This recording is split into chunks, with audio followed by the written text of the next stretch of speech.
Hey friend, thanks for tuning in to The Encouraging Voice. Today I want to share with you a bit about my journey with keeping time and budgeting my time.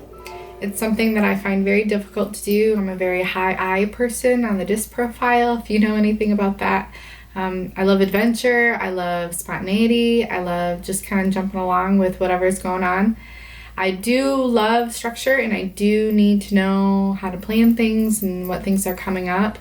But that structure allows me mostly to know that I'm not falling behind on things and getting backed up with stuff, because that stresses me out. One of the biggest, I don't like the little panic attacks of when I forget that I forgot to do something and I remember it, and then it startles me because I remember that I forgot to get back with somebody. I forgot to shoot something over to somebody that I told them that I would. And that affects my integrity and my word.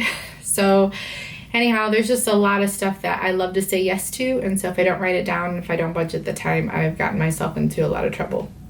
And it's been very stressful. For me this year, I wanted to keep my family number one. Family and God. I want to make sure that I'm making time, reading my Bible, and spending time with my Heavenly Father intentionally, not for Him to get my afters, but my intentional befores.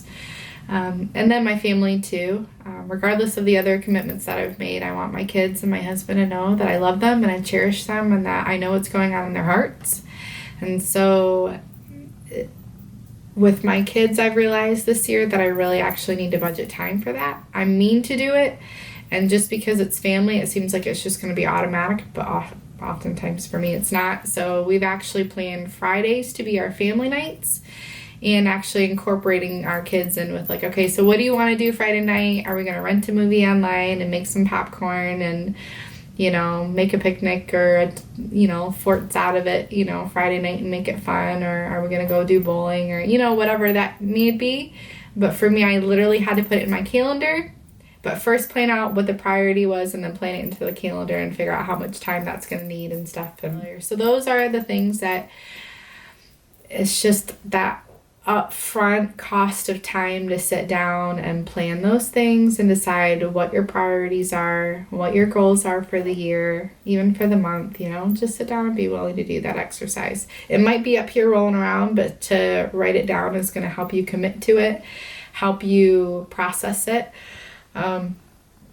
analyze it and look at it, and start to make those first couple steps forward. And that's a lot of what I'm talking about here with the encouraging videos that I'm putting out, is I want to help you process through those things that are going to help you take those first couple of steps, and just kind of starting off sharing with what's helped me and what hasn't, kind of what I've gone through, learning off of my experiences and my do's and don'ts.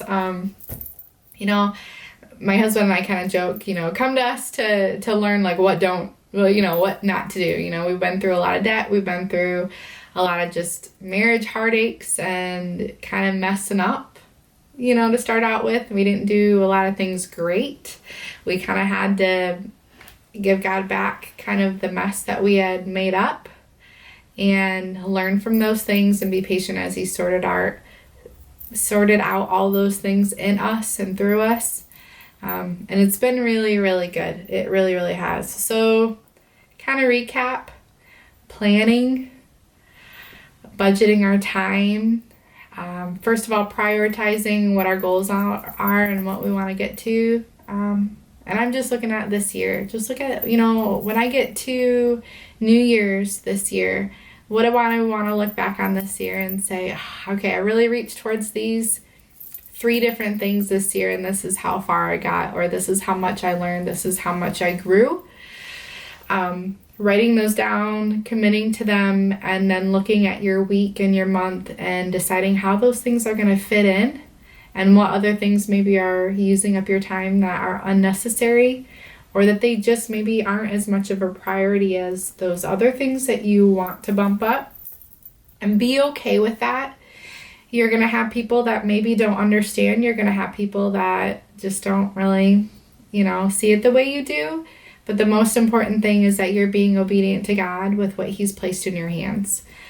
If it's your kids, if it's your temple, if it's something health related that you want to work on, if it's something career wise that you're pursuing to grow, an investment in yourself, whatever that is that God's put on your heart to do, there is a first step, and a lot of it is just sitting down and writing that out and planning it out.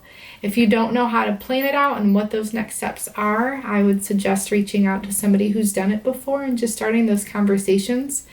Those conversations are going to help inspire you and motivate you. It's going to help you be thinking about it and processing it and really kind of brainstorming about that. It's also going to be that accountability to it too. Like I've talked about it. I told somebody that this is important to me and that I want to work towards it. And if they're a close enough friend, the next time you see them, they're going to be asking you about, hey, how's that going? And that's really good. We really, really need that. So maybe just having those conversations with somebody is maybe that first step to kind of stepping out and not being so afraid about it. Put yourself out there. It's scary. It's a lot of work. It's a lot of ups and downs and stuff. And that's what I'm experiencing too. It's not easy every day, but I have some, I thank God that I have some incredible people in my family that, and in my life that really believe in me, even when I don't. And I know God is using them in really powerful ways in my life.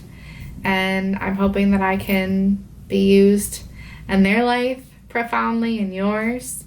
And I'm excited for what God's going to do in my life and what he's going to do in yours. So any feedback, any messages of cool stuff that you want to shoot my way, let me know. I love those notes and encouragements. I get some pretty cool notes. This past weekend, I had 2 friends message me about debt they paid off, that they're moving forward and becoming debt free. That's incredible. That's amazing. I know folks that are making some huge steps and moving and stepping out in the direction that God has for them. That's exciting. It's crazy and scary all at the same time, but it's good because God's got his hands in it and he is good and faithful. So have an amazing week. Keep going. Be brave. I love you guys. We'll see you soon. Thanks, guys.